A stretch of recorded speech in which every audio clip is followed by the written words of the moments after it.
Mahasiswa main balap yang kami hormati.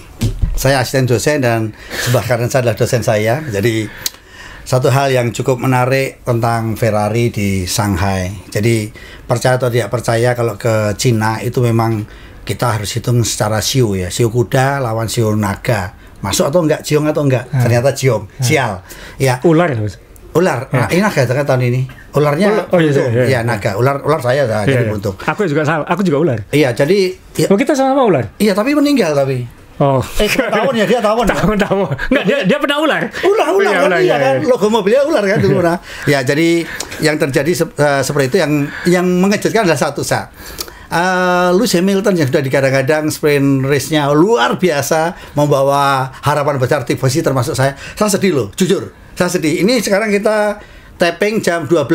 Jam 12 saya belum makan, belum minum, ya kan? Saking sedihnya. Puasa, Mas. Nah, yang cukup mengejutkan adalah masalah plank.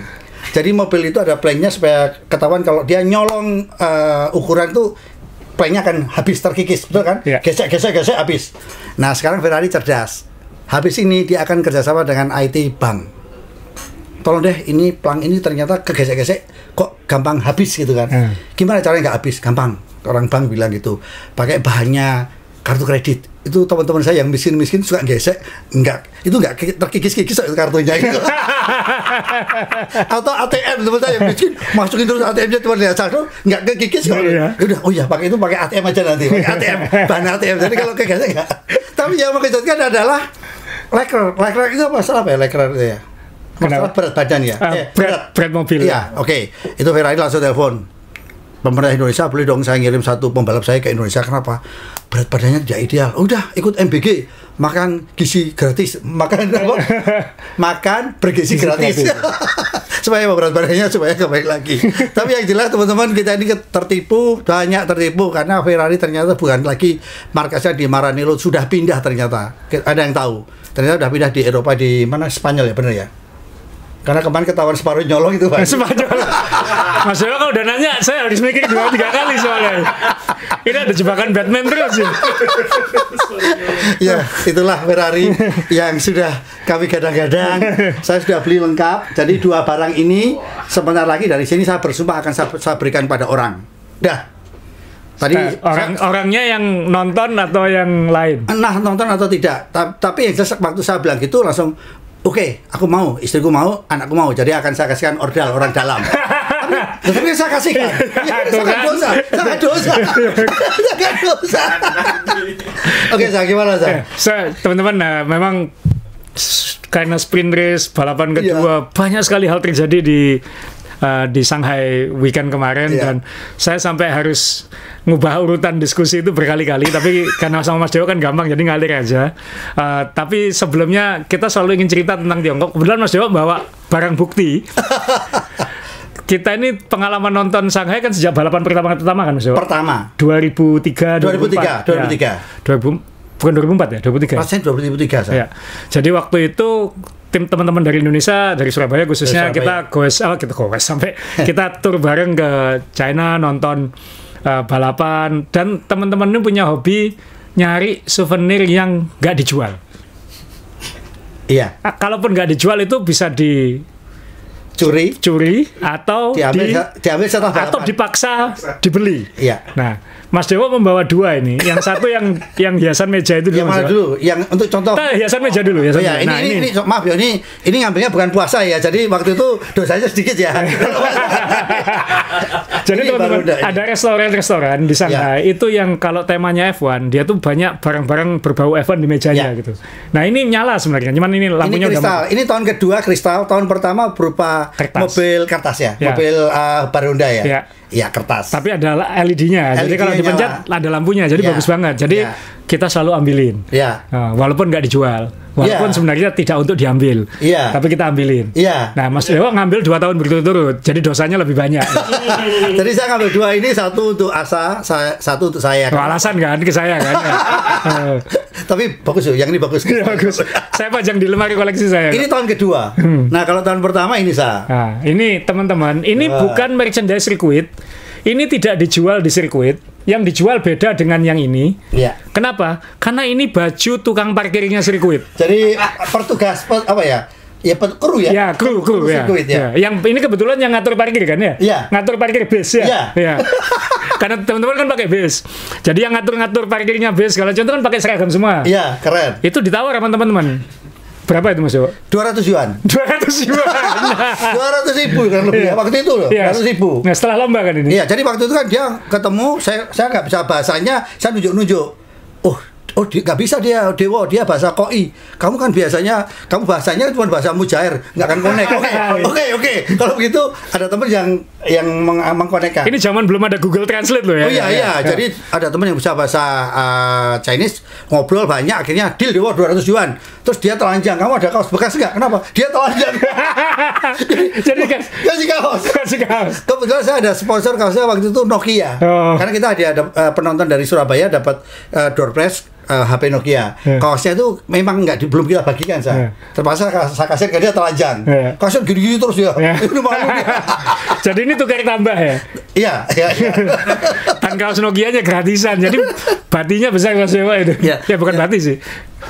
Ya 200 yuan. Iya. Ya ini memang kalau kita sebelum ngomong topik teman-teman ya, biar asiknya nonton bareng di sirkuit adalah selalu kita tuh nyolong-nyolong barang-barang yang ada di sirkuit itu kan. Jadi kemarin itu disclaimer ya. Tolong kalau melakukan ketahuan, tolong jangan kasih tahu kalau kita yang ngajari. Iya. Oh iya, nggak jadi. Tapi yang jelas ya maaf ya.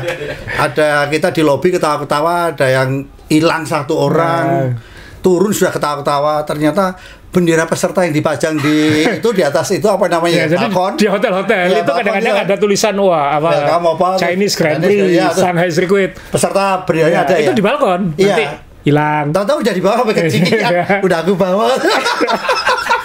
Nakal-nakal. Ini kita di Cina loh. Hati-hati loh. Terus ada di restorannya ada yang jatuh itu champagne minuman botol yang minuman mahal lah, wine gitu ya, jatuh. Terus ada yang ketawa-ketawa. Apa? Kalau ada buah jambu itu kalau masih di pohonnya kan milik pemilik ya. Iya. Kalau jatuh kan milik umum ya. Iya. Aku udah dapat. Kembalikan. Ngeri. Ini kriminal. Akhirnya dikembalikan. Kriminal. Jadi teman-teman kan nggak ada di seluruh dunia yang punya merchandise Shanghai Circuit yang tidak dijual. Pertama ini Mas Dewo. Sama almarhum Pak Sugeng. Ya. Yang Pak Sugeng punya ya? Ya, 2 orang. Dua-duanya kita telanjangi. Nah itu kalau ke Australia mau nggak ya petugas-petugasnya bajunya dibeli ya? Mungkin ya. Kalau tim-tim F1 dulu mau dibeli, ini saya beli. Kalau mungkin saya pengen ke Jeddah ya. Kalau Jeddah itu kan kita sodako. Masa dia nggak mau sodako? Ya teman-teman, jadi itu cerita-cerita kita dulu kalau traveling ke sirkuit. Jadi nggak melulu F1-nya. Dan bicara Hopefully, ya ini kita switch sekarang dari ketawa-ketawa kita agak agak sendu sedikit. Memang sedih kita. Agak nyambung sih karena ini juga bekas mekanik. Jadi yang saya pakai ini Jordan 98. Yang fotonya Anda lihat itu yang ketika Jordan ada Damon Hill dan Ralf Schumacher waktu itu menang. Ini nama mekaniknya nggak bisa dicopot Mas Yo, karena dibordir di siapa namanya itu? Warwick. Gak tahu masih di F1 atau enggak. Atau mungkin ahli warisnya. Karena udah tua kan itu. Saya dapat 2 dari ini karena yang di belakang Mas Dewo sebelah sana yang tahun 2000. Ya. Itu di kantongnya juga ada namanya dia. Oh iya. Warwick. Itu tahun 2000, ini tahun 98. Sorry, ini mekaniknya perempuan ya? Kok ada logo BH, tulisan BH itu? Beaten Heroes Mas Yo. No, Benson and Hedges. Ini masih rokok. Oh iya. Ini langka ini masih rokok. Belum disingkat ya? Belum larangan ya. Ini versi yang rokok. Itu yang lebih sulit didapat. Kan dia sempat ular tahun 97, kemudian jadi lebah pernah. Itu Beaten Heroes, pernah jadi hiu juga. Ini yang 2003 yang kemenangan terakhirnya. Ini Fisichella ini yang ini semi souvenir sebenarnya. Ini nggak dipakai tapi ini semi souvenir. Ini yang 2003 yang Beyond Edge yang Fisichella menang. Iya. Yang Fisichella menang. Jadi ini koleksi. Kalau nggak salah ada yang lain-lain yang Peugeot itu saya juga punya, cuman nyarinya kemarin agak yang gampang yang saya ambil kan yang kuning-kuning aja gitu. Tapi memang tulisannya waktu itu di topi juga seperti saya punya topinya Jensen ya gitu aja Jordan gitu ya. Tulisannya begitu ya. Benson and Hedges rokok. Ya Jordannya, tulisan Jordannya itu. Jordannya Latin. Ini yang logo awal, tapi kemudian dia pindah ke logo lebih kapital itu. Yang awal itu berarti ya. Jadi dari sini kelihatan kalau saya dulu suka Jordan. Iya. bukan karena ya Eddie Jordan ini terus terang entrepreneur yang berani, ya berani tipu-tipu, berani apa segala. Jadi memang kayak salesman gila gitu, yang berani gambling segala macam. Jadi pemberani lah, pemberontak gitu. Dan gayanya asik. Di sirkuit kan selalu gayanya asik. Bajunya ungu, pink, gitu kan. Dan garasi Jordan itu rock and roll. Musiknya rock kayak gitu-gitu. Jadi kalau garasi lain itu sepi, dia pasang musik. Jadi punya style. Dan dia sendiri kan drummer ya. Nah ini saya juga suka Fisichella pernah di Jordan, Alessi juga terakhir di Jordan. Dan Eddie Jordan ini menjadi pintu banyak orang. Michael Schumacher mengawali karirnya di Jordan. Jadi tapi Michael Schumacher termasuk manusia langka bersama manajernya Willy Weber, Mas Yo. Mereka tidak banyak orang pernah ditipu Eddie Jordan. Ini ceritanya udah cerita terkenal ini di Bedok, tukang tipu ya. Karena untuk mengawali itu dia banyak nipunya kayak gitu. Tipu bisnis ya, bukan tipu. Ya intinya strategi. Ya kalau halusnya strategi. Nah, hanya Willy Weber dan Michael Schumacher yang nipu Eddie. Jadi dia benar-benar keluar dari kontraknya Jordan itu ke Benetton waktu. Jadi satu lomba langsung pindah. Kalau enggak, Michael Schumacher waktu itu di Jordan terus. Jadi ini dia menjadi pintu bagi banyak pembalap. Ini mobil yang teman-teman yang lihat episode mobil favorit saya di Main Balap beberapa tahun lalu, ini mobil favorit saya, Jordan 191, mobil pertamanya dia. Dan dia ini ceritanya kemarin baca-baca lagi karena banyak berita tribut. Ini Michael Schumacher ya. Dia tuh orang Irlandia, jadi identik dengan hijau. Jadi dia harus nyari sponsor yang hijau. Nyari sponsor yang hijau. Akhirnya dapat 7up, walaupun nilainya kecil, yang penting hijau. Jadi ada idealisnya ya ini orang ini. Ya waktu itu untuk awal. Untuk awal. Tapi kemudian kan kemudian dia kehilangan rugi besar dan mau nggak mau harus ganti ke warna yang lebih corporate. Akhirnya tahun 93 dia langsung dapat Rubens Barrichello, Eddie Irvine, itu semua mengawali karirnya di Jordan. Saya punya vestnya ini yang Sasol Jordan ini. Cuman nggak ketemu kemarin saya cari. Ini kan bagus warnanya. Dan warnanya selalu bagus-bagus ya Eddie Jordan. Selalu mencolok gitu. Selalu punya ciri. Jadi beda dengan bosnya McLaren ya saya yang selalu anggun, polos. Ini enggak. Ini rock and roll bener ya. Dan ini Barrichello meraih pole position di Jordan. Jadi dia waktu itu pakai mesin Hart ini Brian Hart kalau nggak salah. Jadi pakai mesin independen. Nanti kalau kita bahas minggu depan mungkin kalau kosong sebelum lomba kita ngomongin kembalinya V10 ke F1 itu celahnya bagaimana, kenapa, potensinya seperti apa, nanti kita pasti bahas tentang. Jadi kebanyakan orang sekarang pengen V10 kembali ya. Ya itu dicetuskan oleh Presiden FIA, tapi kayaknya ini ada peluang, ada gigitannya ya. Iya, cuman kalau saya pribadi saya lebih sering F1 itu kembali kayak seperti ini. Nonton di mana-mana di restoran-restoran itu banyak souvenir dibagikan. Sekarang loh nggak ada. Dan nyari tiketnya setengah mati itu kan. Kos sekarang. Jadi ini Eddie Jordan yang seperti itu, dan catatan banyak yang nggak tahu sebelum di F1 dia juga punya tim F3000. Anda yang nonton serial Netflix Senna, kan itu di episode awal Senna balapan lawan Martin Brundle di F3 Inggris. Martin Brundle yang Senna komplain itu curang, mesinnya pakai mesin khusus kayak gitu. Martin Brundle waktu itu naik mobil F3-nya Eddie Jordan. Jadi sebenarnya nggak tersinggung di serial Netflix Senna itu, tapi itu Senna melawan tim Jordan waktu itu. Karena memang Jordan ini merintis timnya memang dari bawah. Dan ini F3000 waktu itu namanya F3000 internasional ya. Sebelum jadi GP2 kemudian jadi F2 sekarang.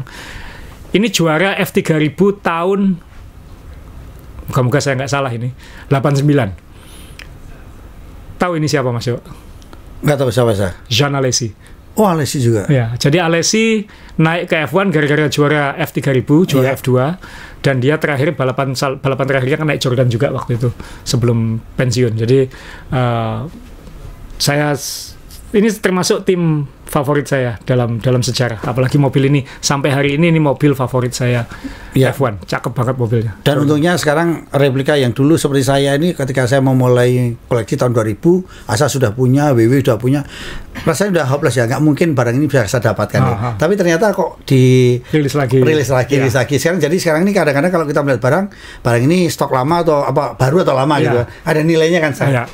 Betul. Kalau kita sebagai kolektor kan kadang-kadang suka yang masih lama-lama seperti ini kan. Ya.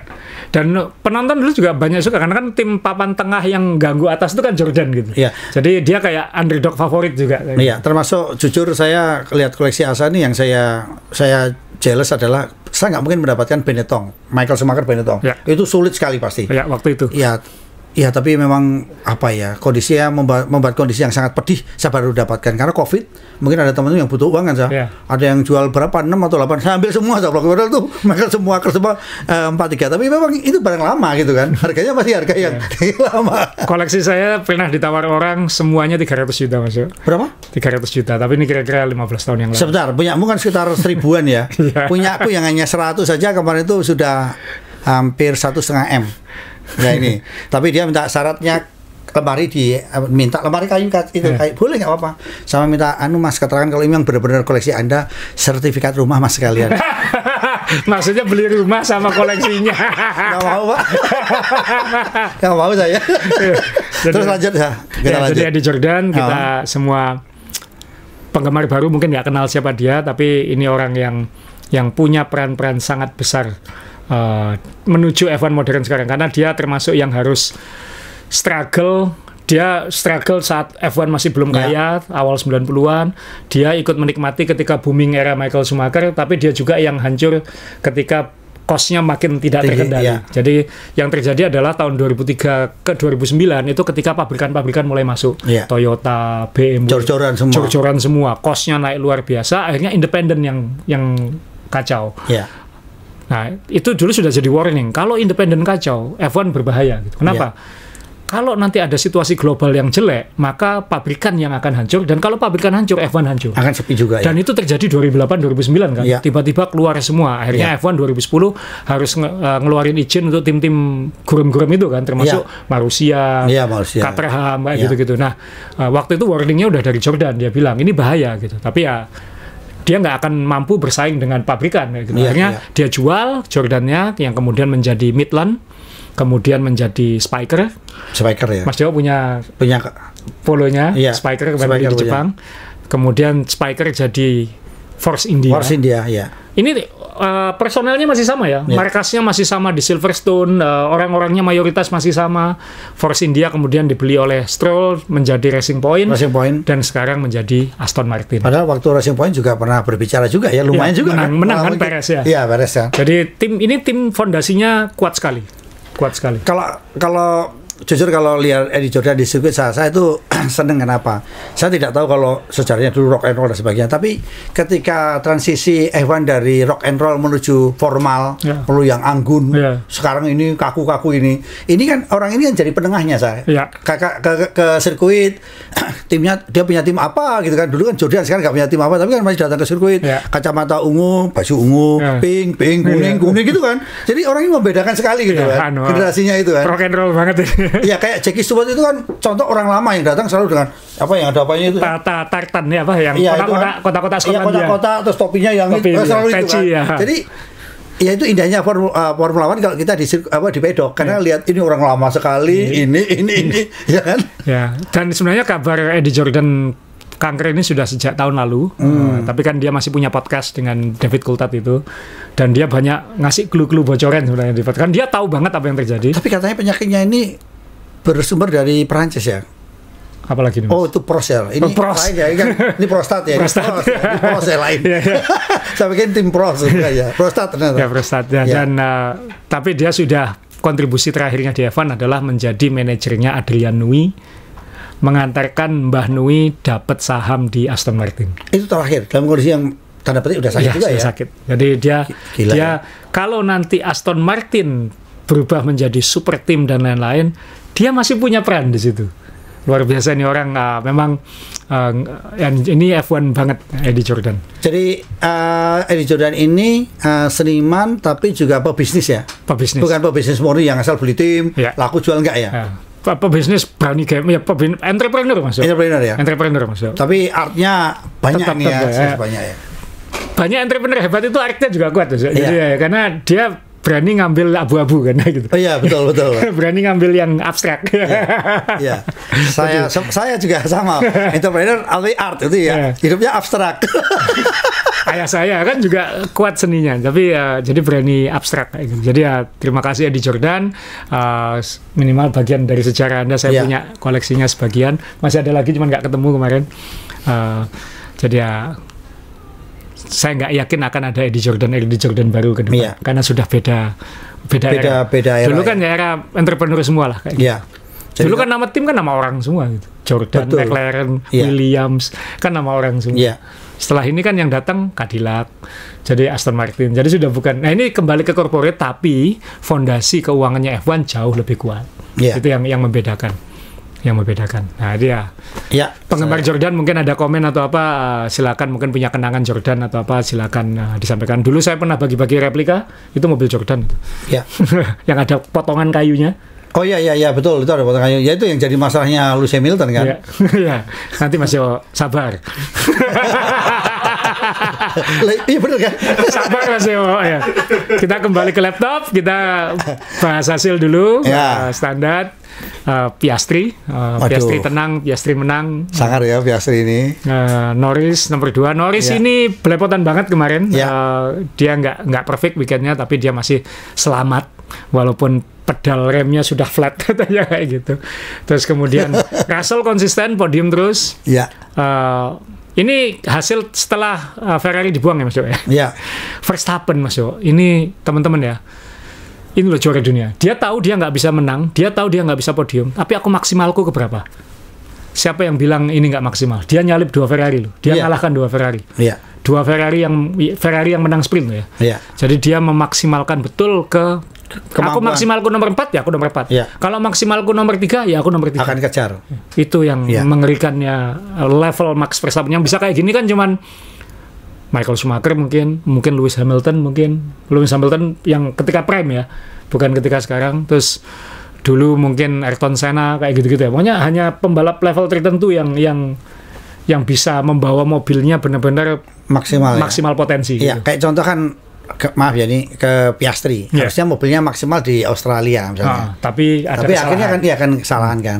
Iya kan? Ya tapi dia masih muda ya, masih belum ini. Masih belum. Cuman intinya kan yang sudah matang itu kan lebih baik saya poin maksimal yang bisa kita peroleh. Iya gitu kan. Siapa tahu nanti ada peluang lebih besar lagi gitu. Nah, ini salut buat Haas karena ada 2 Haas di top 10. Ocon diam-diam nomor 5. Dan kemarin mau Haas ya saya. Haas ya, ini misteri nih. Haas ini saat uji coba pelan, ketika Australia berantakan, di sini tiba-tiba menyala gitu. Jadi, ya ini serunya F1 tahun ini ya. Kimi Antonelli, wow. Poin terus ya. Albon itu luar biasa juga. Luar biasa. Nanti kita harus kasih ini nomor 8 nih saya yang suka. Oliverman ya. Oh suka saya ini. Ketika habis nyalip jauh. Iya.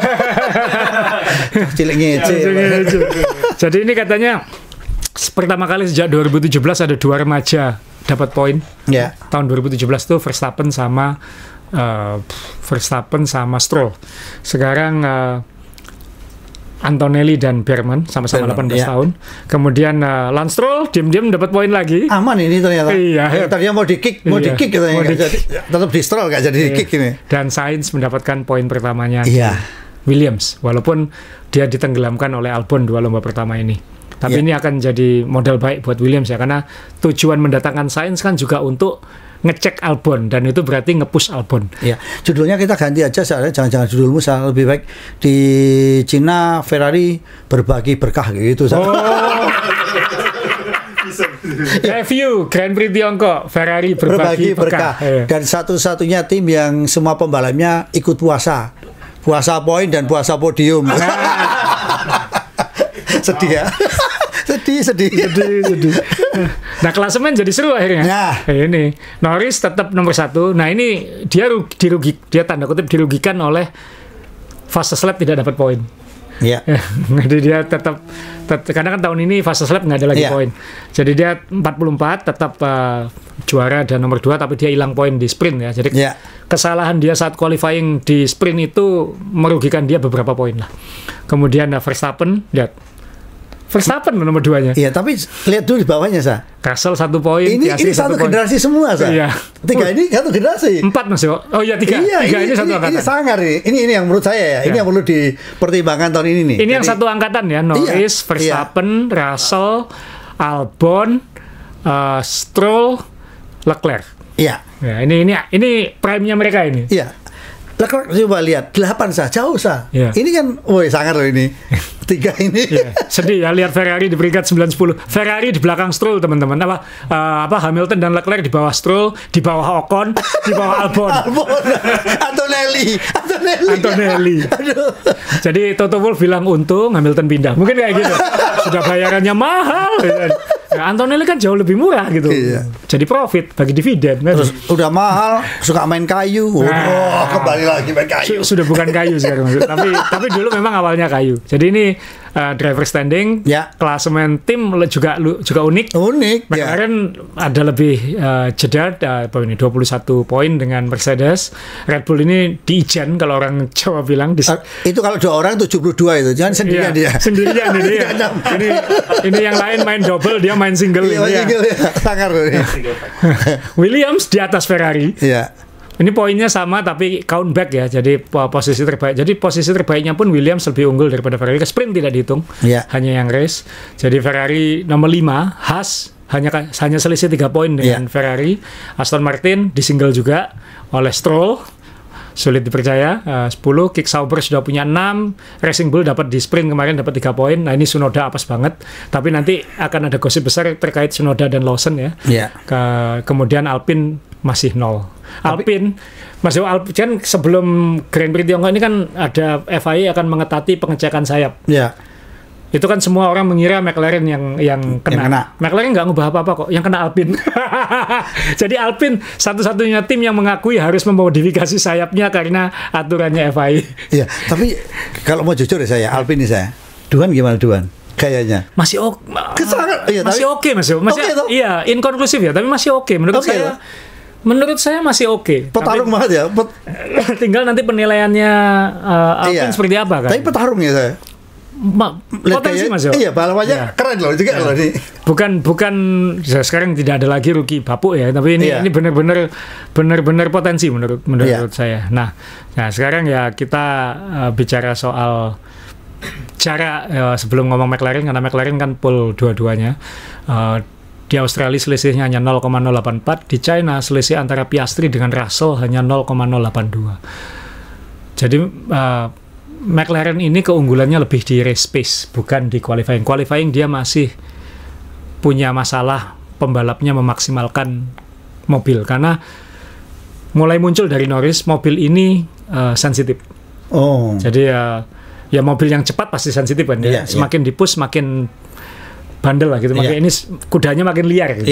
Jadi kesulitannya di situ. Dan nanti teman-teman, kenapa saya tampilkan poll ini, persaingan 2 McLaren ini, kalau memang McLaren ini dominan, walaupun dominannya tidak seperti Red Bull, mereka akan bisa dirugikan dengan persaingannya sendiri kan. Dan itu nanti penentunya ada di qualifying. Siapa yang start di depan, dia akan didulukan oleh Papaya Rules. Jadi kemarin Piastri di depan, sehingga Piastri dapat opsi. Jadi yang siapa start di depan dapat clear air, jadi mobilnya bannya akan lebih irit, ngontrolnya lebih gampang, lebih stabil. Sedangkan China ini karena situasinya kan terbuka banget, jadi angin itu sangat sensitif. Dan kemarin mobil kalau dalam 2 detik aja dia terganggu. Biasanya 1 detik terganggu, ini 2 detik sudah terganggu. Dan siapa yang di depan dia boleh pit stop duluan. Dan di China kemarin, di Tiongkok kemarin, undercut lebih menguntungkan karena di undercut oleh Russell, Norris kan harus fight nyalip Russell lagi, dan itu merugikan ban lagi, merugikan aerodinamika lagi. Jadi persaingan Norris lawan Piastri akan sangat-sangat diperhatikan saat qualifying. Siapa yang start paling depan, dan kalau dia bisa memimpin di tikungan pertama, Papaya Rules akan menguntungkan dia. Tapi kalau dalam kenyataannya nanti di balapan, intinya kalau memang ternyata yang di belakang lebih cepat kan juga bisa menyalip kan? Bisa, boleh nyalip, tapi persetujuan tim ya. Kayak kemarin itu Norris sempat di akhir lomba kan lebih cepat. Mungkin karena Piastri juga nggak maksa kan. Nah, kemudian Piastri kan minta tolong, Piastri suruh lebih cepat supaya aku punya jarak di belakang. Takutnya kalau pit stop lagi aku di undercut kayak gitu. Nah, akhirnya di push. Radionya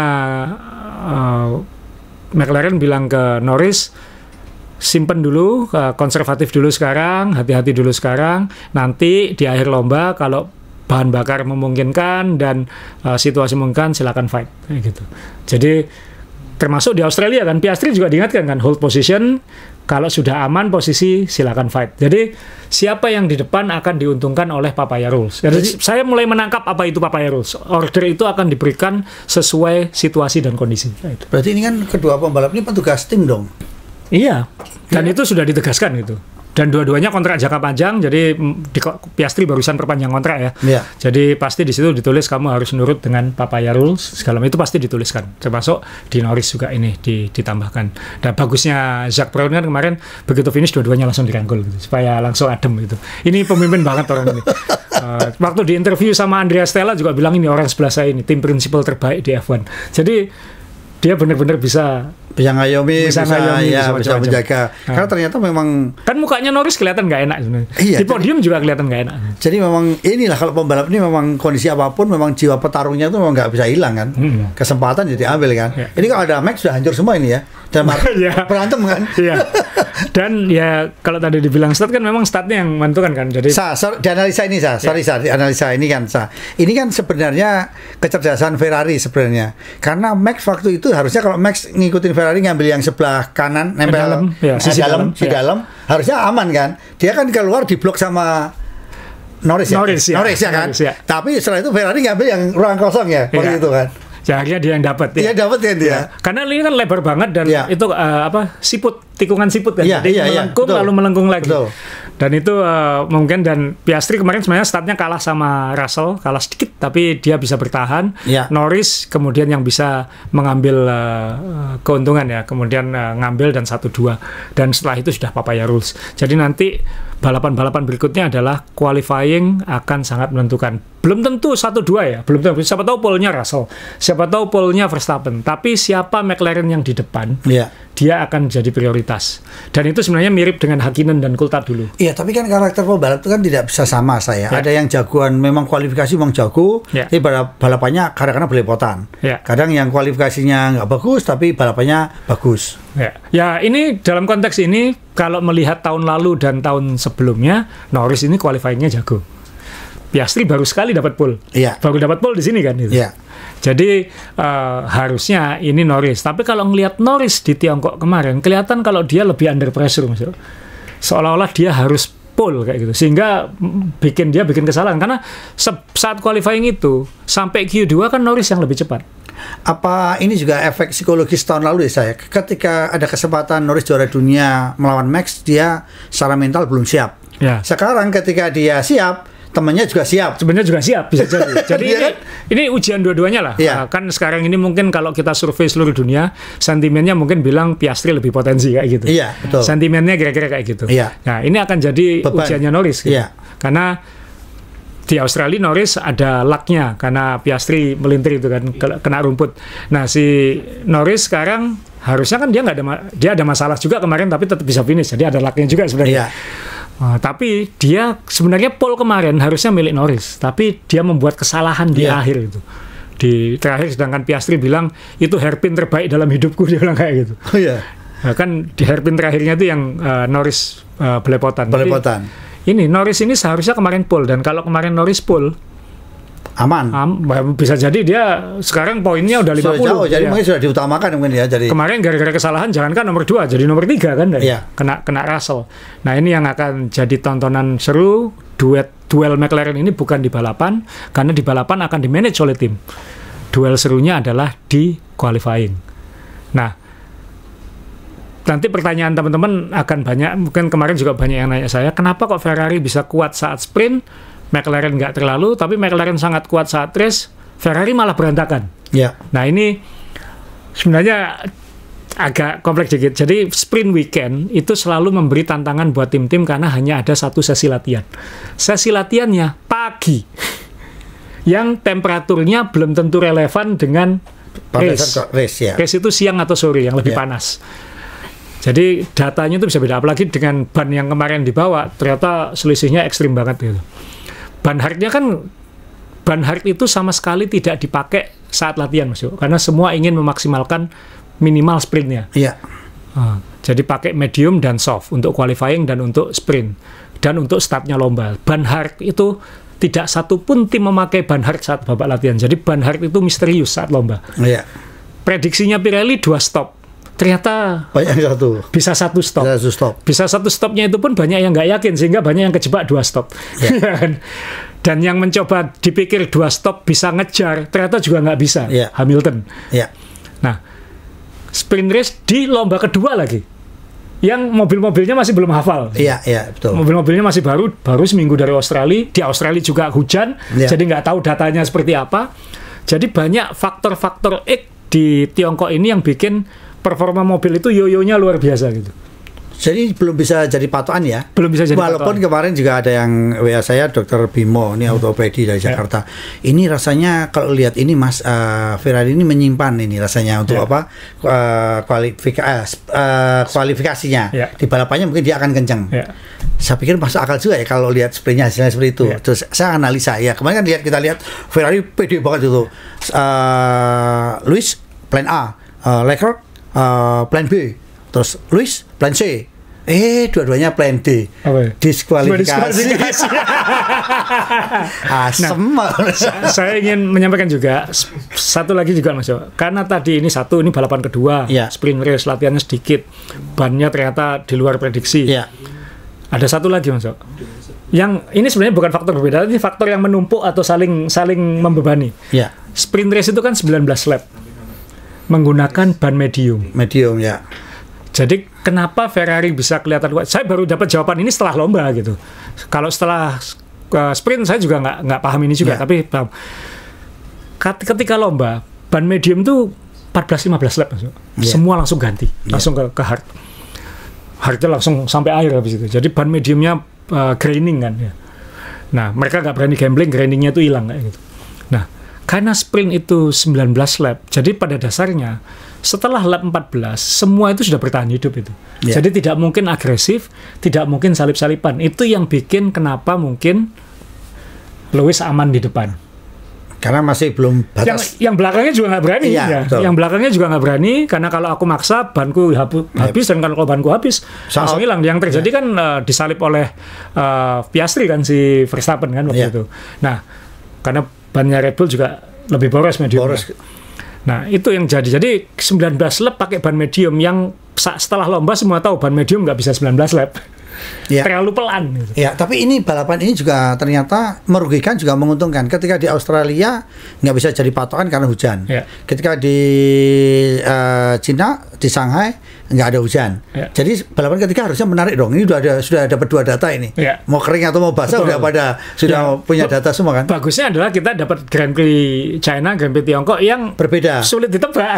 Betul. Ada yang kuat saat sprint, ada yang kuat qualifying, ada yang bagus saat lomba, ada yang 1 stopnya bagus. Jadi datanya ini masih acak-aduk, kita masih belum bisa menyimpulkan. Nanti setelah ini kan Suzuka itu juga bisa jadi alat ukur lah. Mobil yang ini sange cuaca kayak gini apa? Kemarin itu cuaca juga. Dingin atau apa? Panas Mas Yo. Saat sprint sama saat latihan itu panas. Temperatur lintasan sampai 40 malah. Ketika race dingin. Nah, jadi kan hampir sama dengan Suzuka dong ini. Ya Suzuka kita nggak tahu ini kan, karena musim semi kan. Yang musim semi itu kan banyak variabel ya. Bisa jadi hujan nanti di Suzuka, kita nggak tahu juga. Nah ini kemarin kemarin katanya lap terakhir ada ancaman hujan kelas 1 itu kan ya. Ternyata enggak. Nah itu mungkin juga membantu bikin ban lebih irit juga gitu. Jadi sekali lagi Ferrari.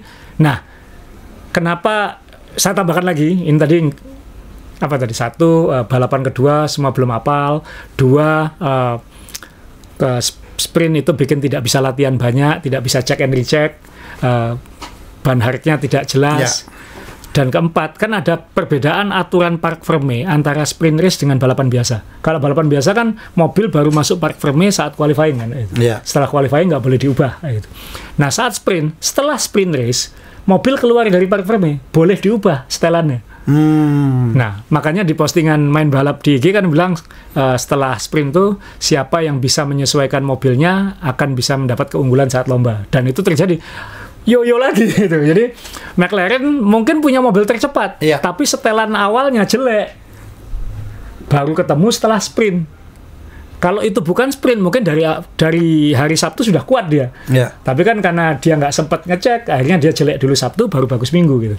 Nah, si Ferrari setelannya bagus, mungkin relatif bagus untuk ukuran sprint. Sprint. Ketika diutak-atik lagi untuk lomba, ternyata belepotan dan salah hitung. Ada yang bilang katanya waktu di Australia itu saat latihan Ferrari sudah sadar mobilnya butuh sangat rendah, tapi risikonya keplank. Tapi karena balapannya hujan jadi dinaikkan semua kayak gitu. Setelan naik semua karena kalau balapan hujan kan rata-rata setelannya diempukkan dan dinaikkan. Ya. Nah, baru ketahuannya di sini. Jadi Ferrari kemarin apa ya? LBDBS katanya, lebih bagong dari bagong sebelumnya. Itu best bagongnya. Salah hitung ya. Ya, itu best bagongnya ini ya. Tapi sebelum ke sana kan kita jelasin ini dulu pedalnya. Norris ini kan 10 lap terakhir nggak bisa attack, bahkan terancam disalip katanya. Kalau ini balapan 1 lap lagi aja, aku disalip Russell. Tapi memang kenyataan kemarin udah nempel ya. Untungnya kan sudah mau habis. Itu kan Norris sudah kelihatan itu. Di tikungan dia sudah ngerem pakai mesin itu. Udah downshift kan karena dia sudah nggak, pedalnya sudah flat gitu.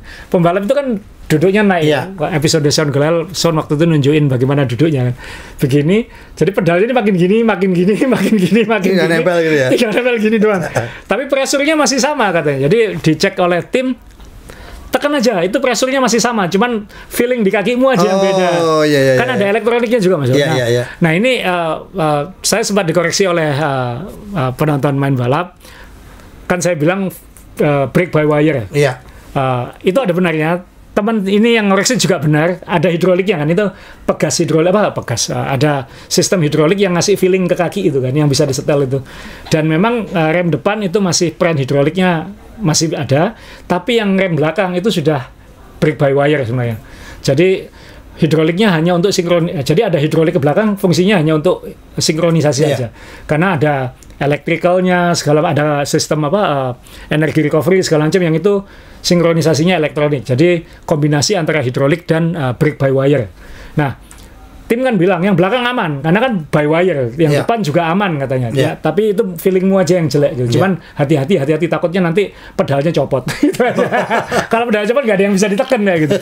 Jadi mungkin pedalnya tinggal kayak tombol aja deh. Pokoknya jadi kalau kemarin sebelumnya bisa diginikan, ini sudah pokoknya diinjak aja,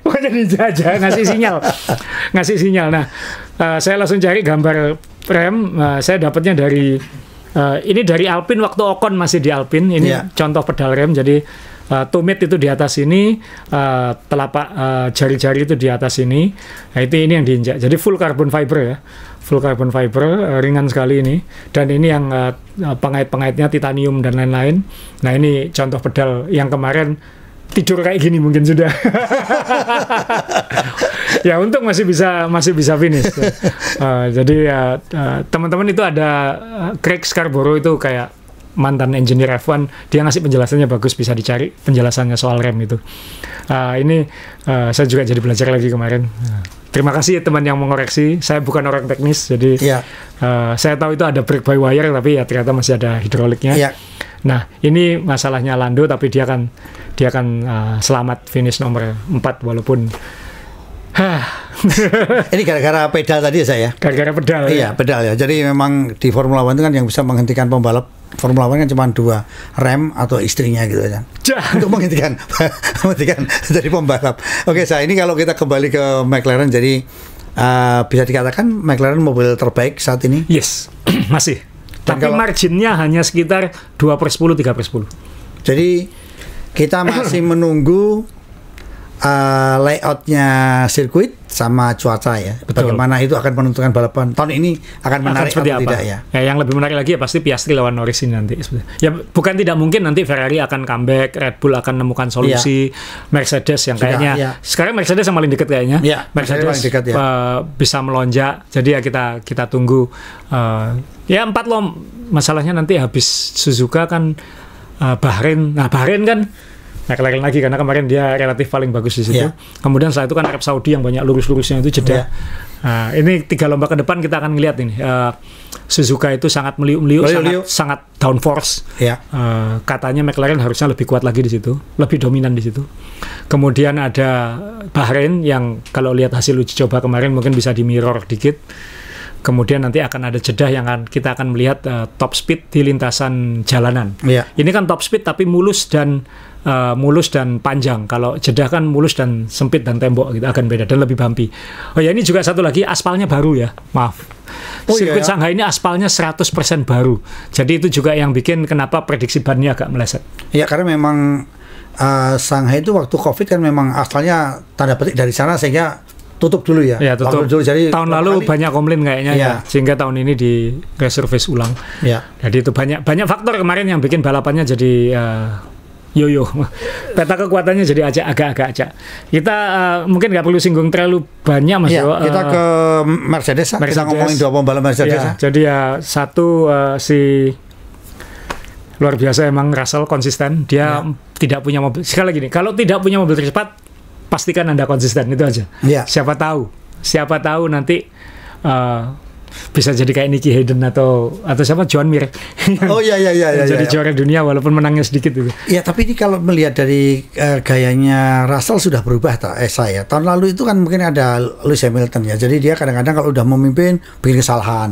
Di depan kesalahan. Ini kan memang karena sekarang ujung tombaknya di dia ya. Betul. Dan dua balapan ini, dan mungkin fokus tim juga banyak ke dia sekarang. Sekarang ya. Ya, mungkin dulu Lewis menuntut perhatian banyak. Ya. Dia agak dianaktirikan. Sekarang kan mau nggak mau Mercedes kalau bikin SWOT analisis, potensi terbesar kita adalah Russell, jadi kita support dia semaksimal mungkin. Tapi adiknya ini juga nggak main-main ini. Iya. Tiba-tiba jadi driver of the day. Ini votingnya orang-orang di media menyebutnya Rio Haryanto effect katanya. Karena dulu Rio votingnya banyak karena ya netizen kan, bukan performance itu. Jadi tapi dari situ udah kelihatan kalau ini punya potensi.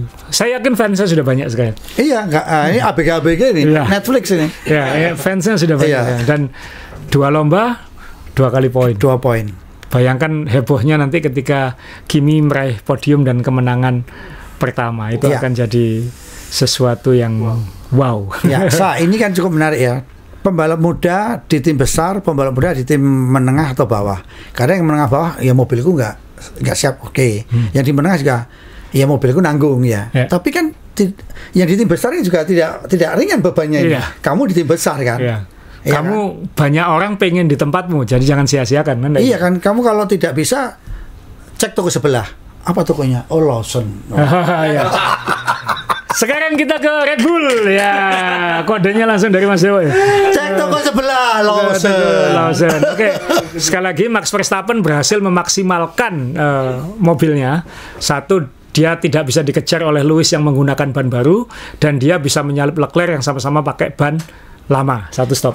Apa yang membedakan Max sebelumnya ini? Ini kan dengan kondisi juara dunia berkali-kali, 4 kali, dan mobilnya selama ini dominan, dan sekarang mobil yang inferior kalah. Tapi menurut Asa secara psikologis dewasa atau tidak? Misalnya banyak kedumel kan kaloan. Sekarang lebih nerimo ya. Atau mungkin rekamannya nggak keluar aja gitu. Oh gitu ya? Iya, rekamannya nggak keluar aja. Cuma di display di anu aja ya. Karena dia kan nggak tanda kutip nggak tarung gitu. Nah ini tapi apapun yang namanya juara dunia level ini, Mas Yo, ya aku bisa nomor 3, aku ambil nomor 3. Iya. Ngeri ya. Di single loh ini 36 poinnya Red Bull. Nah, bicara soal Lawson ya, yang paling lucu kan sampai timnya sendiri, sampai kutipannya udah mulai lucu-lucu nih. Christian Horner bilang kita ini berharap dia seperti Max Verstappen, tapi dia malah membalap seperti Jos Verstappen. Jos dulu waktu sama Michael Schumacher ya kayak Lawson sama Max Verstappen ya. Ya, jadi Jos dulu pernah di Benetton bareng Michael Schumacher. Kalau teman-teman ingat dulu tahun 94 ada foto yang terkenal sekali di dunia, mobil Benetton terbakar saat pit stop. Itu Jos Verstappen. Jadi waktu itu dia di Benetton, dan waktu itu dia jauh banget dengan Max Verstappen, sehingga dia termasuk jadi korbannya Michael Schumacher. Nah sekarang anaknya itu Michael Schumacher-nya yang dihancurkan anaknya jadi dia. Jadi Jos. Jadi sampai Christian Horner ngomong kayak gitu, itu berarti sudah level frustrasinya sudah tinggi. Mungkin kalau dia kayak qualifying bagus, balapan bikin kesalahan, mungkin bisa dibalik. Ini sprint start nomor 20, balapan start nomor 20.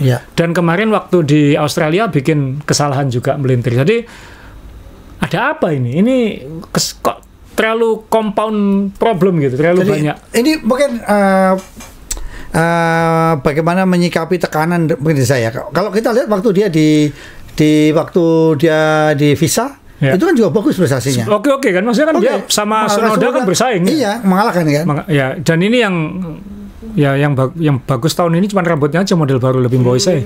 Cuman Lady Di. Oh bukan Lady Di. Jadi, sampai kemarin dan teman-teman di sosmed juga udah rame, Red Bull minggu ini akan crunch meeting, akan menganalisis semua angka dan data. Ya.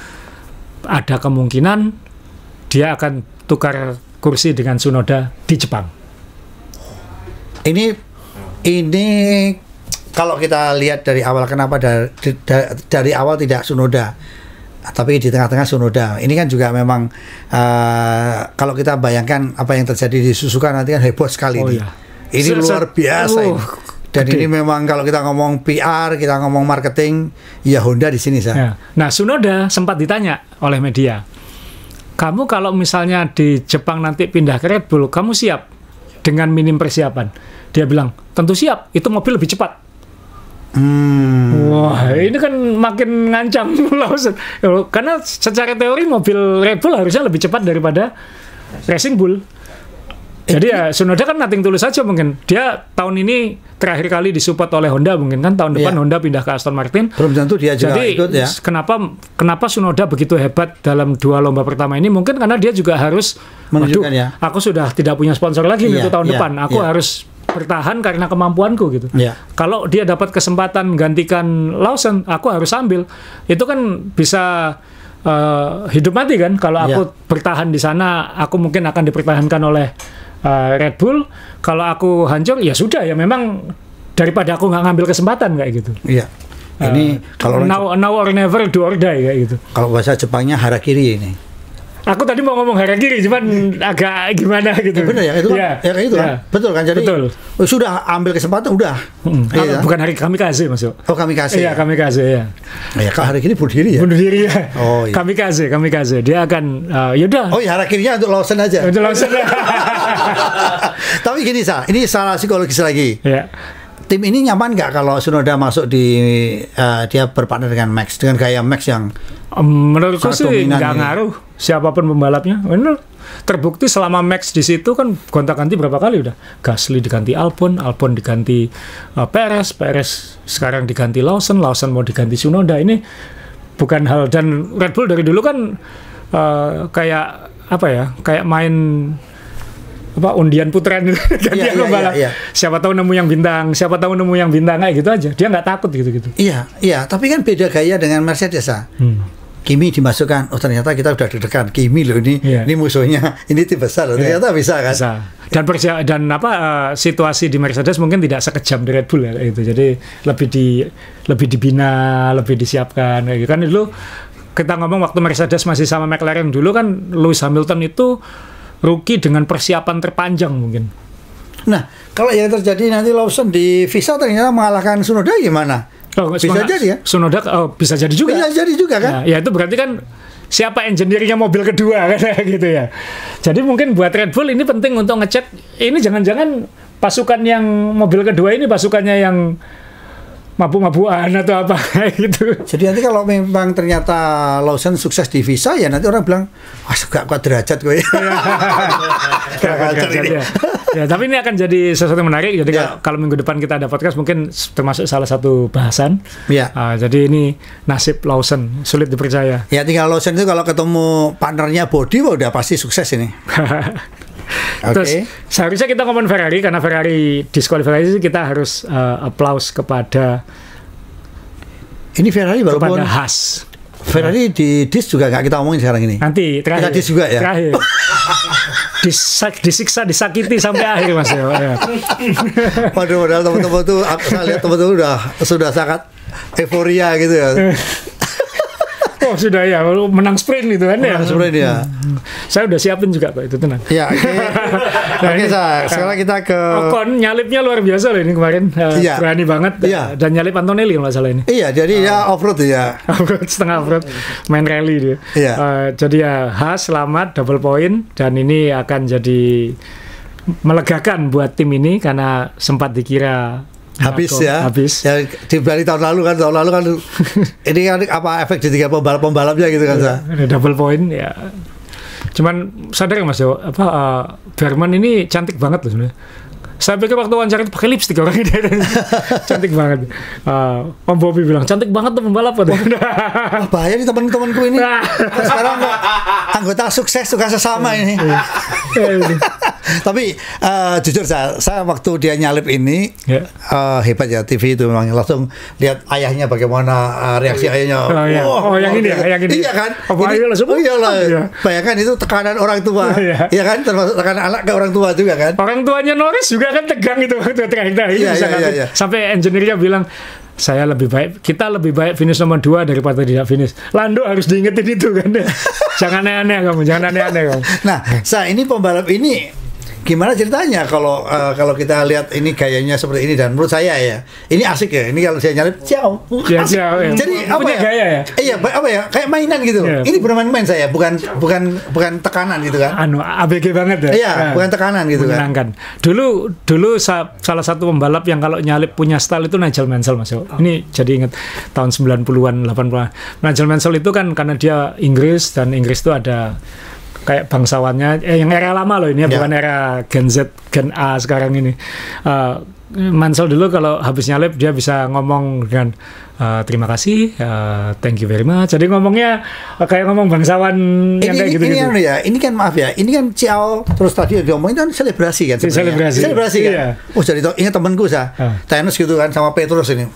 Dia bisa mengalahkan timnya itu langsung dapat poin, langsung semua penuh disalami satu-satu sampai saya masuk satu disalami baru dapat poin aja.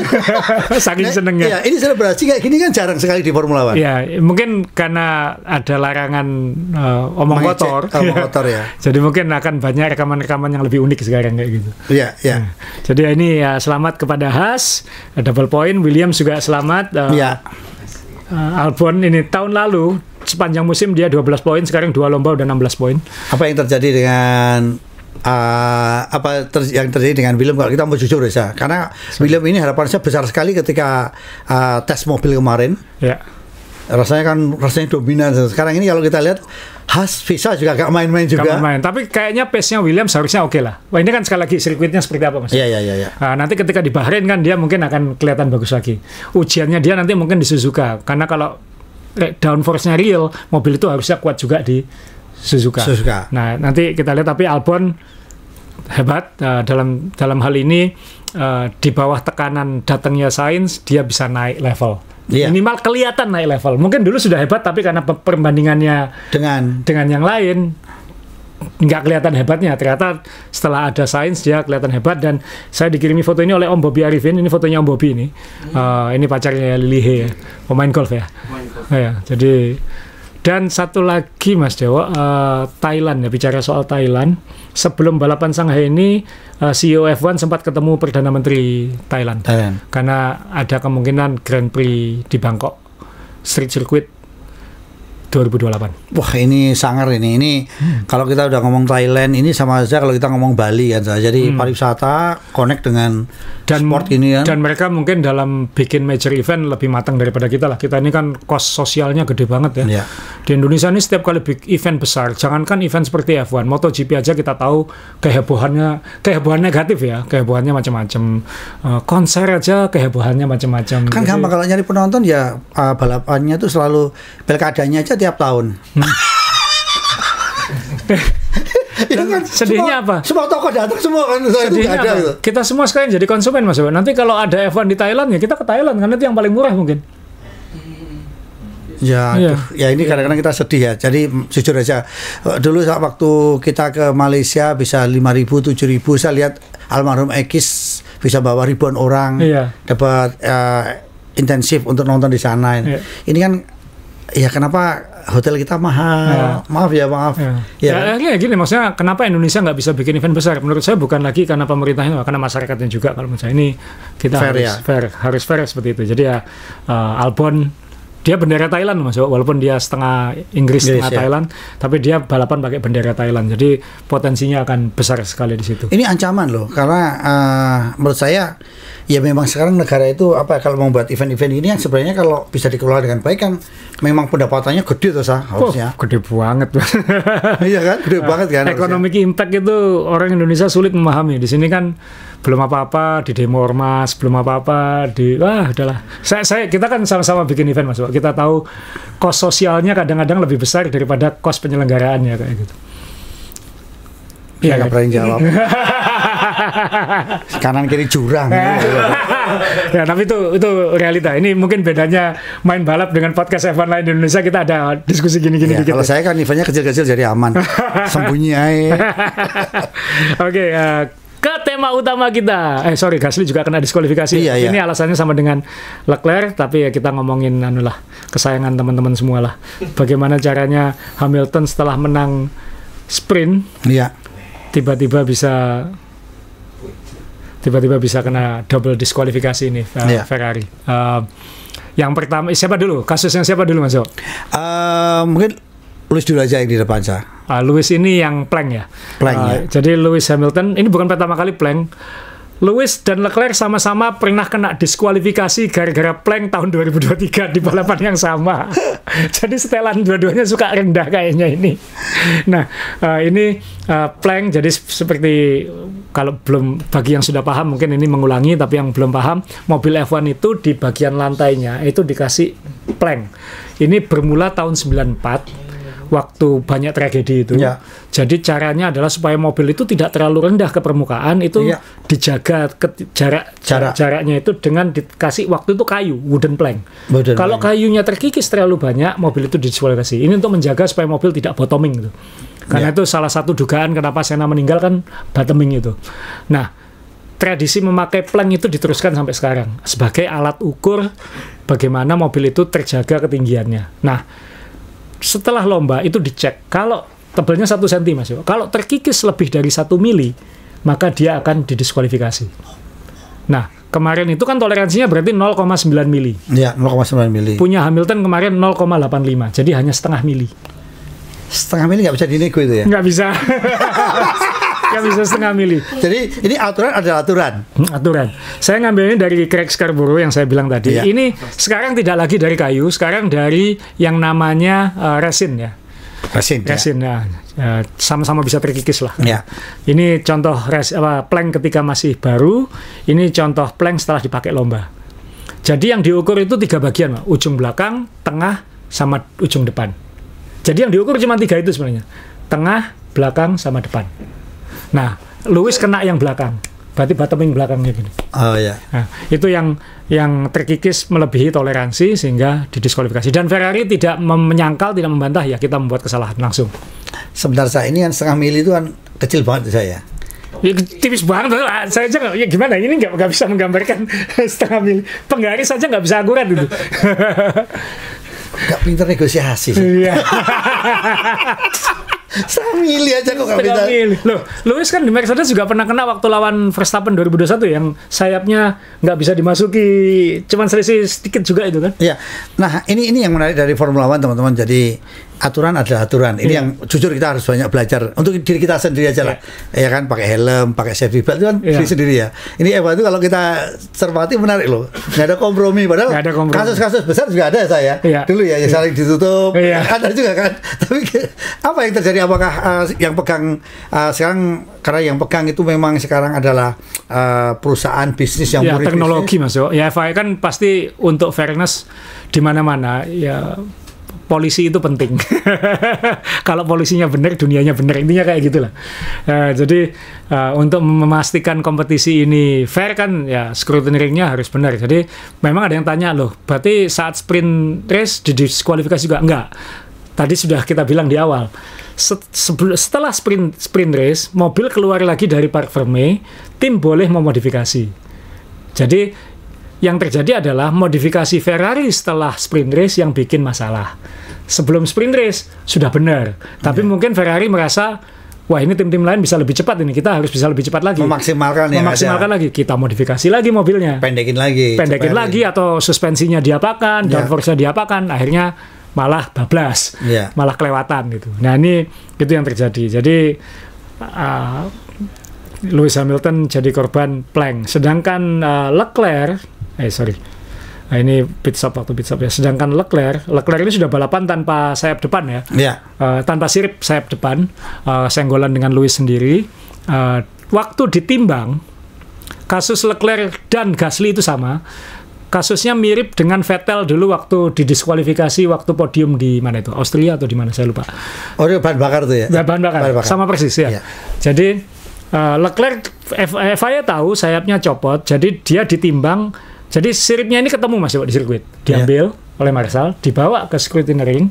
Segitunya ya. Mobil ini ditimbang menggunakan sayap sirip yang patah yang itu. Asli ya. Kemudian mobil ini ditimbang lagi pakai sayap pengganti. Jadi sayapnya diganti baru, tapi dengan spek yang sama ditimbang. Selisihnya hanya 0,2 kilo. 0,2 kilo sama dengan berapa ons ya? 200 gram ya. 2 ons ya? Ya, dan itu 200 gram dan itu kayak steak satu masuk. Ya. Steak satu. Dan itu masih di atas regulasi, masih di atas 900 kilogram. Jadi 800 kilogram. Jadi intinya sebuah kegiatan itu kalau tim pengawasnya itu mau capek seperti ini ya. Ini kan mau capek. Cari dulu. Bayangin saya jatuh, cari dulu. Nah, kan pasti sudah diamankan oleh Marshall. Iya, tapi kan itu juga butuh waktu, lari dulu cara dipasang, ditimbang. Makanya kan sore maghrib baru keluar. Iya kan, habis itu silakan pasang sayap baru lagi itu kan. Untuk memastikan ini supaya fair kayak gitu. Kalau saya nggak bisa, kalau bintang saya nggak bisa, paling gampang lah. Piye tapi no. Saya kan ngalah. Jawab lah manut. Kalau saya kalah. Nah ini ditimbang dan itu sebenarnya masih di atas 800 kilo. Regulasi tahun ini kan dinaikkan 2 kilo dari tahun lalu. Tapi ketika bahan bakarnya dikeluarkan 2 liter. Kasusnya Vettel dulu kan sama. Ketika bahan bakarnya dikeluarkan sesuai regulasi, beratnya kan tetap harus minimum. Itu baru turun. Jadi berat mobilnya Leclerc itu 799 kilo, turun 1 kilo. Itu kalau gunanya kayak bahan bakar murni, coba yang oplosan masih berat pasti. Oplos pakai solar. Nah, kasusnya Gasly sama. Sama dalam konteks ketika bahan bakar diambil baru. Plank setengah mili. Berat 2 ons. 1 kilo. Iya. 1 kilo. Netnya 1 kilo. Netnya 1 kilo. Nah, berapa sih pengaruhnya dalam kecepatan? Mungkin nggak ada. Mungkin nggak ada. Nggak terlalu. Nggak terlalu dimasalahkan. Nah ya, jadi buat teman-teman yang membuli Ferrari bilang sudah curang, masih kalah, belum tentu menguntungkan juga. Apalagi Leclerc balapan dengan tanpa sirip ini harusnya ada berkurang poin downforce-nya di depan kan. Jadi intinya peraturan ini ketika menemukan kesalahan belum tentu yang membuat kesalahan itu menguntungkan. Belum tentu. Ya belum tentu kan. Bisa. Ya, tapi juga bisa. Iya kan? Kalau kita lihat kayak kemarin ya, maaf ya, Ferrari dengan satu sayap yang terlepas saja masih kecepatan seperti itu. Saya juga berpikir, sayap ini ada gunanya nggak sih sebenarnya? Kemarin juga di komentatornya juga sempat ngomong, jangan-jangan tanpa itu. Gitu. Iya kan? Iya, tapi ya pasti ada fungsinya. Mungkin di sirkuit ini kemarin tidak terlalu. Beda kan waktu Tsunoda yang lepas, yang lepas itu kan apanya itu ya? Kita pikir dia nabrak lagi, ternyata enggak ya, memang lepas. Lepas ya, itu kan merugikan itu ngefek banget. Dan membahayakan masuk. Karena itu kalau lepas mobilnya Tsunoda bisa naik di atasnya, nabrak atau itu nabrak orang lain. Kayak terbang ya, karena itu kan aero ya. Iya, bahaya kan. Ingat dulu Felipe Massa pernah masuk rumah sakit, absen banyak lomba, operasi tengkoraknya karena ada suspensinya mobil di depannya lepas, nabrak helmnya kan ya. Itu kan bahaya. Dan sayap Massa itu ya. Sayap kan tajam masuk. Kan, ya. Walaupun ada halo dan lain-lain, tapi kan kita nggak pernah tahu. Senna aja batangan suspensi bisa masuk selipan helm kok, apalagi. Jadi ya dengan kecepatan seperti itu.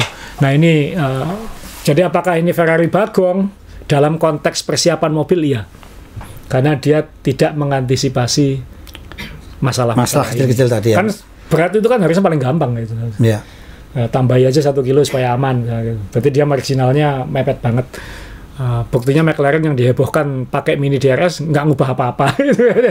Jadi sekali lagi teman-teman ya, masih ada aja. Memang kadang-kadang online itu toksik banget Mas Dewa ya kan, yang nggak ngerti, bahkan yang minoritas itu malah lebih teriak biasanya. Misalnya bilang, berarti itu kemarin kalau masih ada mini DRS-nya berarti McLaren curang waktu di Australia. Enggak, legal. Kenapa? Sudah dicek sebelum dan sesudah kok. Kan DRS tahun lalu pun kan juga nggak didiskualifikasi. Kenapa? Saat dicek masih legal. Baru kemudian aturannya diubah. Nah, kalau sudah diubah masih melanggar, baru itu ilegal kayak gitu. Selama itu dalam aturannya masih benar, ya masih legal. Sudah dites kok sayapnya. Nah, tapi Evan itu kan double check ya, sebelum dan sudah ya. Bisa random, tapi setelah biasanya ya. Iya kan? Apalagi kalau yang poin-poin. Dominan ya. Karena dulu kan ada era di mana F1 itu ngakali aturan, bener. Tapi ketika balapan bisa berubah. Bisa berubah. Iya gitu kan. Ini dilakukan oleh Michael Schumacher teman-teman, dan itu legal. Saya jelaskan.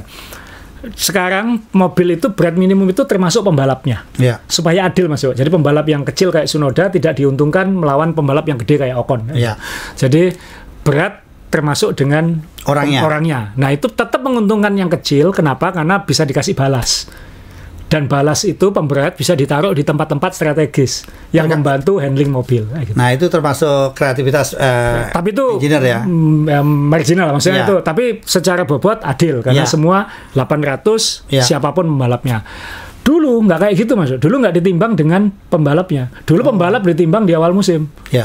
Angka itu yang digunakan untuk selama balapan musim 1 tahun. Yang ditimbang hanya mobilnya gitu. Padahal terakhir udah buncit turunnya nggak ditimbang. Atau kurus. Kebalikannya Mas Yo. Michael Schumacher waktu awal musim ketika ditimbang dia 8 kg lebih enteng daripada waktu akhir musim. Waduh, ilmu korban sapi ini. Gelonggongan itu minum gelonggongan, betul. Gelonggongan kan. Jadi Michael Schumacher yang gelonggong minum air putih sebanyak mungkin sebelum timbang. Sekarang sudah nggak bisa itu karena ditimbang setelah lomba juga. Bisa dia sekali dikit-dikit ya, misalnya setelah finish cepat minum 1 botol misalnya kayak gitu. Tapi itu kan tapi itu kan paling nggak signifikan, paling 1 kilo. Karena Lewis Hamilton waktu di wawancara juga bilang habis balapan itu kita 4 kilo hilang loh katanya begitu kan. 3 kilo 4 kilo ya bisa tergantung cuaca ya. Nah ini tim harus pinter cari pembalap yang punya masalah. Jadi kalau benar masalah itu. Jadi itu dulu Michael Schumacher dulu nyiasatinya kayak gitu. Gelonggongan ya ternyata. 8 kilo. Dia katanya dia pernah gelonggong 5 liter atau apa kayak gitu. Gila. Setelah itu ke toilet terus urusan nanti. Yang penting saat balapan aku 5 kilo lebih ringan dari yang lain kan kayak gitu ya. Tapi dia melakukannya sampai 8 kilo ya. Gila ya. Terus dibelani sampai segitu ya. Ada lagi Sah?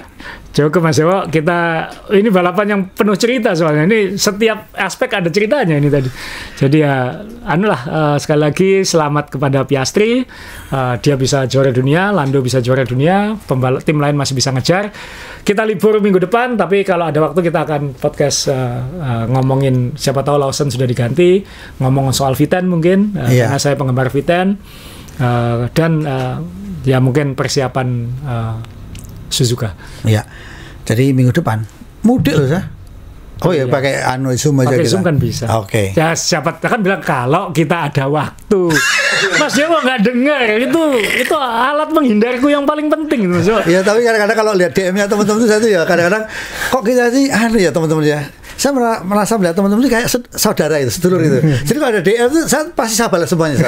Karena saya merasa juga iya, kita ini punya mainan dari dulu kita senang Formula One, nonton bareng, seru ya kan. Terus sekarang ini era modern kita bisa luas, ada yang nonton dari Taiwan, dari mana, seneng kan saya lihat itu kan. Ini kan luar biasa kemarin juga. Dan teman-teman yang lama dulu aktif lagi sekarang. Ya kemarin juga Wawan, teman saya Wawan, temannya Asa juga dari Pasuruan.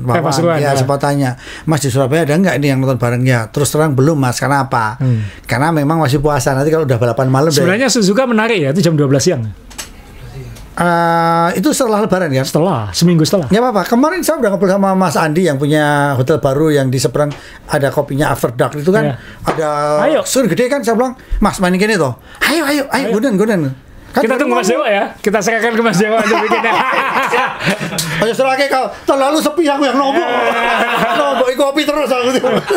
Tapi nggak tahu kalau Evan itu memang jujur. Saya nggak merasa nombok karena memang ya Formula 1 tidak hanya sekedar balapan. Ya kan? Ya kayak gini yang kita bisa networking juga ya, ketemu teman ya. Iya, pertemanan kita luar biasa. Ya kita tunggu kabar dari Mas Dewa nanti sesuka nonton. Insya Allah. Sama satu lagi Mas Dewa kan IG-nya Main Balap kemarin kita sudah mulai aktifin update-update. Masih belum sempurna tapi nanti kalau nunggu update-update bisa ikut di IG-nya Main Balap. Nanti siapa tahu kabar Lawson, siapa tahu hari ini atau besok keluar kita akan update di situ. Dan walaupun saya nggak bisa nulis panjang, tapi saya bisa ngasih clue-clue di situ. Kemarin ada yang misalnya ban Harit adalah kunci, ternyata benar. Kemudian siapa yang bisa mengubah setelan setelah sprint, ternyata juga terjadi. Itu saya selalu ada begitu-begitunya. Tapi sudah nggak usah ketika saya jadi yang lain boleh ngoceh, boleh nulis panjang segala macam, tapi saya cukup satu paragraf itu bisa jadi petunjuk untuk barang berikutnya. Jujur saya senang kemarin waktu di WA ada tulisan ini, oh mulai gatal tangannya ini. Tapi bagus lah, bagus. Menurut saya bagus. Asal memang kekuatannya menulis dan itu biasanya kan apa ya? Kalau dia dulu di harian itu kan menyenangkan apa? Tiap hari bisa update. Tapi sekarang kan detik ya, per detik sekarang kita bisa update ya. Jadi nanti minimal saat lomba kita akan ada update dan clue ke sesi berikutnya atau event berikutnya. Tapi kalau ada update besar nanti kita akan coba update juga di situ. Jadi mungkin bisa follow IG Main Balap. Plus ini saya banyak ditanya, Srul, Main Balapmu itu penontonnya selalu lebih banyak daripada subscribernya. Itu unik katanya. Yang lain tuh banyak subscribernya 90.000, 100.000, tapi yang nonton sedikit katanya. Nah ini apa itu? Saya nggak tahu, saya bukan analitik, tapi teman-teman analitik bilang ini bagus mas katanya. Iya, yang jelas kan kita juga tidak promo kemana-mana. Tapi yang kabar. Tapi mungkin kali lah kalau ada kesempatan klik tolong gitu supaya nambah semangat teman-teman juga. Gitu. Iya di belakang. Oh iya. Nambah semangat teman-teman juga. Iya. Jadi kalau lihat gambar ini, Dell adalah sponsor komputer ini ya saya yang akan menggantikan HP. Jadi, Ferrari kan? Iya. Delete jadi. Delete. Oke, baik teman-teman. Selamat ngabuburit. Yang mau mudik siapkan mobil Anda, ya kan? Hati-hati di jalan. Hati di jalan. Jadi siapkan mobil Anda. Saya udah kena 6 juta kemarin. Kampas rem tipis mas, ini aduh THR entek ini. Oke, selamat menjalankan ibadah puasa, kita lebaran, dan kalau ada apa-apa silahkan komen karena asalkan sekarang akan nulis terus. Insya Allah akan nulis terus. Terima kasih, salam dari teman-teman, ada 3 orang di sini. Kita berdua, sampai ketemu lagi. Selamat Hari Raya Idul Fitri. Iya. Selamat mudik.